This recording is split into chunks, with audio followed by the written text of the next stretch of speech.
Booktok made me buy it. Booktok has made books popular again. But does that mean they are good? Let's find out. Hi friends, my name is Bart, welcome back to the channel, and this week I will be rating some of the most popular Booktok books from the past few years. Books that have been on anyone's For You page and are simply Booktok famous. But does that mean those books are any good? That's what we are going to find out today. Quick disclaimer though, this video might contain some unpopular opinions. You never know. And that's okay. We don't need to agree on a book. That's why it's called an opinion. Reading is for everyone. You might even be a Colleen Hoover fan. Get out! So, if you agree or don't agree, get into the comments and let's discuss. But first of all, let's get some books ranked. We'll start down at the bottom with How About Kono. I religiously don't read Colleen Hoover, and if you leave a Colleen Hoover book at my house, it will get turned into kindling. So I rarely say that a book is trash, but this tier is the bin. Then one up from there, it's the not for me tier. These are not necessarily bad books, but I just didn't like them. They are simply not for me. You might enjoy them, anyone else might enjoy them, but I certainly didn't. And then we have the lukewarm tier. I mean, I did not dislike these books. They're pretty decent. I'm not going to reread them anytime soon, and I will not be actively recommending them to people, but they were alright. Then you have the books that tickled my fancy. These are books that have an edge. I enjoyed reading them and they brought something to the table. They piqued my interest, they had a good plot twist. I mean, yeah, these are good books. And then we get into the top two tiers. First we have the Shush, I'm Reading category. These are the books that I thought were outstanding. I mean, just leave me be. I'm happy to just sit here and read in silence and enjoy my book. These are very well written, have good stories, good characters, and I will be actively recommending these books to other people. One step up from there, it's one more page. These are the absolute page turners. I want to read just one more chapter, and then perhaps another one, and then perhaps another one, and then all of a sudden it's done again. These are the books that I will reread once a year at least, and I will not shut up about. So with these tiers in play, let's start with our first book. The first book on our list today is The Seven Husbands of Evelyn Hugo by Taylor Jenkins Reid. Now, this is, I think, the first book Booktok made me buy. It's not a book that I would normally have picked up, I guess. I thought it was a bit of a romance book, but everyone kept recommending it to me, and in the end, I reluctantly picked it up. And I ended up loving this book. It's a great book and it introduced me to the world of Taylor Jenkins Reid, and I've read more of her books by now. Evelyn Hugo is not just a romance story, it's the romance story. It's the quest of a strong, independent woman in a world that just won't have her. It's Hollywood at its finest and at its worst. I really enjoyed this book. It has great characters and it comes with a plot twist. Now I must say, and this is my perhaps one pet peeve with this book. I've seen Taylor Jenkins Reid do it twice now. She did this, what I would like to call an author reveal. She reveals this thing about the narrator or the author of the story, and it's a bit of a plot twist. And I've seen her do it in this book, I've seen her do it in Daisy Jones. I liked it in this book, didn't mind it in Daisy Jones, but I don't think I will want to see it happen a third time. But apart from that, I absolutely love this book, and I will rank it into the Shush, I'm Reading category. Our second book today is Legends and Lattes by Travis Baldree, and this might be the first unpopular opinion, but hear me out. Legends and Lattes was the cozy fantasy vibe of 2022. It was all over social media, and in fact it actually got popular because of Booktok. The book was independently released at first, but got a publishing contract thanks to Booktok. So it was everywhere. And the thing is, if you want a book that is ideal for reading in a cozy chair next to the window, the rain is trickling down outside, you're having a hot beverage, perhaps some baked goods, and the cat is purring on your lap, this is that kind of book. And it does that great. But here's the thing. Legends and Lattes is just a vibe. I said it. It's just a vibe. And it's not that nothing happens in the book, because that was the whole premise. It's just a cozy fantasy read.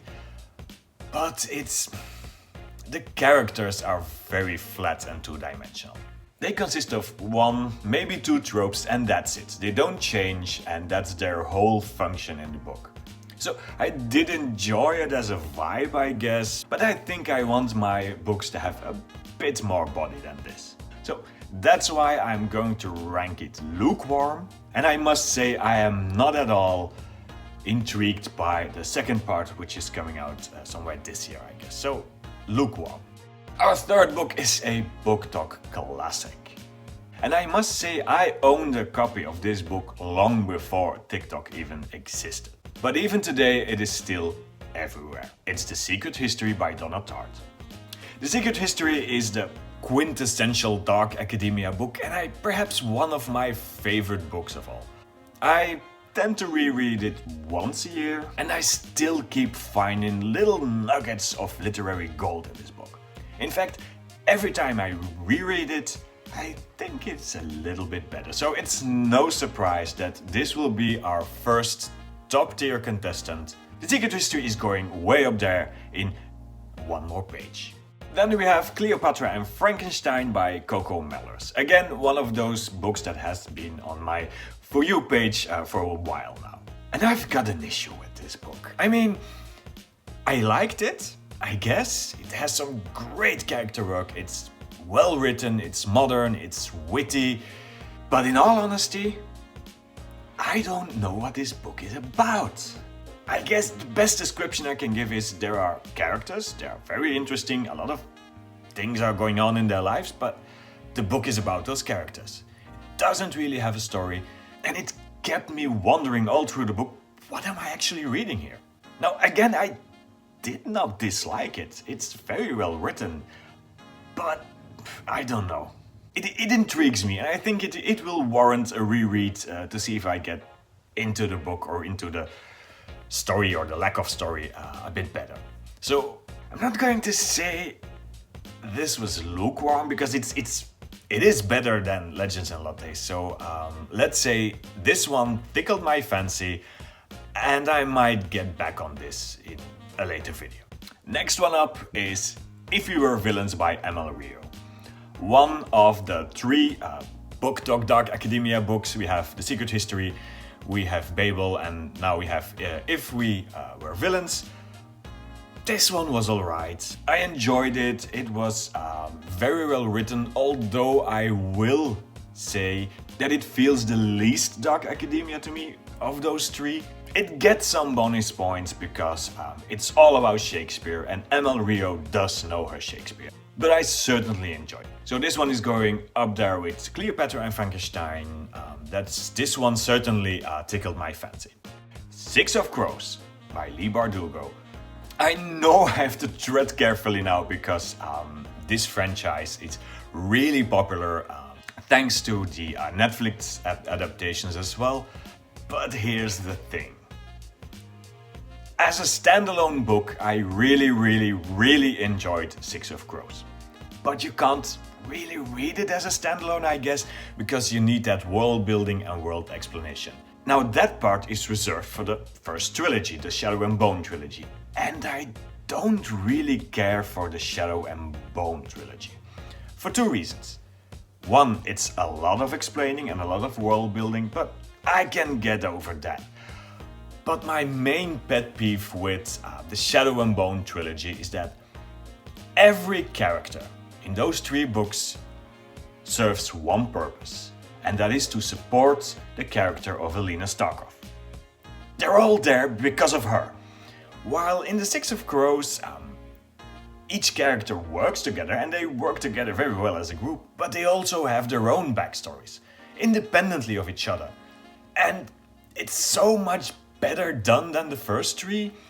So as a standalone book, I would score this one very high, but it is part of a series, I guess. So, and I can hear you type in the comments already, but I am going to rank this one lukewarm. Then we have Circe by Madeline, and this book has it all. It is a modern retelling of an ancient story. It is done ever so well. It has very poetic language. In fact, that was one of the first things I remember thinking when starting to read that book was, this is ever so beautifully written. It is a textbook example of how to take an ancient story and drag it into the 21st century and make it modern and relevant again. And for me, it opened up a whole avenue of modern adaptations and modern retellings of ancient mythology. Cersei, for me, there's no doubt, goes right up there with The Secret History in the top tier, just one more page. Next one up, we have Taylor Jenkins Reid again with Daisy Jones and the Six. Now, to the moment of recording this video, I still haven't seen the Amazon Prime series. I hear it's really good, but I'm just talking about the book here. I loved Daisy Jones and the Six. Again, like I said earlier, she does that auto-reveal thing, but I didn't mind. Daisy Jones and the Six felt refreshing to me. It is written in this interview style, which makes it very interesting to read. And you can see how the characters disagree with one another in just a few sentences. It doesn't feel like reading a book, it feels like you're watching a rockumentary about Fleetwood Mac or status quo. Now, since we have a book of Taylor Jenkins Reid up here already, because Daisy Jones and the Six is also going up there in the Shush, I'm Reading category, but which one do I like the best? I mean, this is a hard choice, just because of the topic. Being the 70s rock music, rock band, and being a huge fan of that era and music of that era, I'm going to go with Daisy Jones and the Six, being only marginally better than The Seven Husbands of Evelyn Hugo. And I know not everyone will agree on that one, but there, I've ranked it. Next book. And here we have the only poetry book in this list, and it's You Are Your Own Fairy Tale by Amanda Lovelace. I'll say I didn't dislike it. I mean, I had read some of Amanda Lovelace's books before, and I actually enjoyed them. I think the mistake I made with this book is that I read it front to back in a few sittings. And by the end, it was all a bit much. Don't get me wrong, I'm all for female empowerment. Even the strongest topics can get a bit tedious if you keep on hammering on that same nail. So this one was lukewarm for me, and perhaps if I read it in separate sittings, just, picked the book up now and then, read one or two poems, I might have liked it better. But this one, as a book as a whole, yeah, I didn't dislike it. I guess that's the thing. Then we have our first murder mystery, and it's The Thursday Murder Club by Richard Osman. Now, it is marketed as a cozy murder mystery, and I do get it. I do get the vibe. The whole backdrop of the retirement home with these very witty, clever, but very old main characters. It is a fun read. The murder mystery or the plot itself gets a bit off the rails by the end, but I certainly don't regret reading it. I mean, it was a fun read.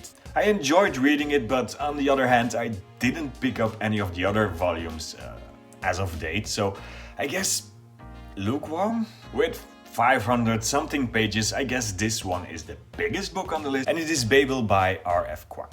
And I must say, I think it's 6 months after reading it now, and it still lives rent-free in my head. While The Secret History defined the genre of dark academia, Babel takes everything that is wrong with it and criticizes it. And I love it for that. Babel does that thing where you're reading and all of a sudden you're asking yourself, am I part of the problem? Yes, it is a big book. It's not an easy read. Maybe it could have been redacted into something a bit smaller, but it is a gem. And I really, really enjoyed it. And for those reasons, it's up there, top tier. Take my money, just one more page. Now then we have something totally different. It's The Love Hypothesis by Leigh Hazelwood. Now I don't know if you have seen the video I've done on this book. If not, you can find it here. I was challenged to read this book by my book club because they know I religiously don't read a romance novel. And this is very textbook example, modern, contemporary romance novel. It consists of all the tropes. It's grumpy versus sunshine, it's a fake dating trope, it's a slow burn, name it whatever you will. And here's the thing, it is not a bad book. It is well written, it's funny, it's witty, but it's not for me.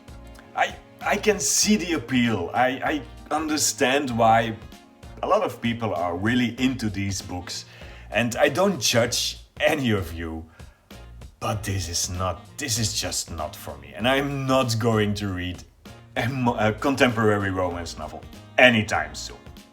So it's going down below in the not for me tier. But again, it is not a bad book. Now, speaking of bad books, we have to talk about this one. Spare by Prince Harry. Is he still a prince by now? Never mind. The only reason why I finished this one is because it was an arc and I was invested into finishing it and doing an honest review. Spoilers, I think it's trash. This book is a money grab. It is marketed as the big reveal, but there are no big reveals in the entire book. So I guess there's no surprise when I say this one is going into the bin. How about go no? Next one up is another Greek mythology retelling, and it is Stone Blind by Natalie Haynes. I know this book is a problem for a lot of people, and I guess the main reason is because it was marketed a bit wrong. It was marketed as being the ultimate retelling of the story of Medusa, perhaps one of the most iconic and well-known monsters in Greek mythology. But the story of Medusa in this book is just one of 3 or 4 stories told next to each other. Now, I didn't mind the other stories, I didn't mind at all, and I understand why the character of Medusa is used to connect these stories. There is, however, another grievance that I have with this book. Some of the characters feel a bit over the top, and I'm especially thinking of the storyline around Perseus. Perseus, he's setting out, he's going to kill Medusa, but in all honesty, he's a bumbling fool and he will need some aid from the gods in order to actually achieve that task. So enter the comical duo Hermes and Athena, and I really didn't care for them. The best way I can describe these characters in the book, especially when they're working together, is by comparing them to Stadler and Waldorf. You know, those 2 elderly gentlemen up there in the balcony at the Muppet Show, shouting abuse toward anyone down there. It just didn't feel right. I mean, if I'm going to compare the 2 Greek retellings on this list, and I compare the gods in Stone Blind with the gods done in Circe, they had gravitas. They were still petty, and that's the whole Greek mythology thing, of course, that the gods are both gods and very human-like, but they're never comical. I still enjoyed the book, but for that reason I'm going to take it down a notch into this one tickled my fancy. Last book of today's list is Before the Coffee Gets Cold by Kawaguchi, and if you've seen last week's video about magical realism, you know I love this book. What Before the Coffee Gets Cold does really well is take a central idea and go with it. In a way, every story in this book is the same. It is about someone going back into time because they have some unfinished business. But it is done so well, and you can do so many different tales with just that central idea. This book is chef's kiss. Before the Coffee Gets Cold, absolutely love it. It is not Babel, the secret history tier, I guess. So let's say this one goes up there in the shush I'm reading. So there we have it, 15 of the most popular Booktok books that I have read and ranked for you. Did you agree? Did you disagree? Let me know in the comments and we'll discuss some more. That's it from me for this week. Hope you liked this video. Thank you for watching. See you next time. Bye.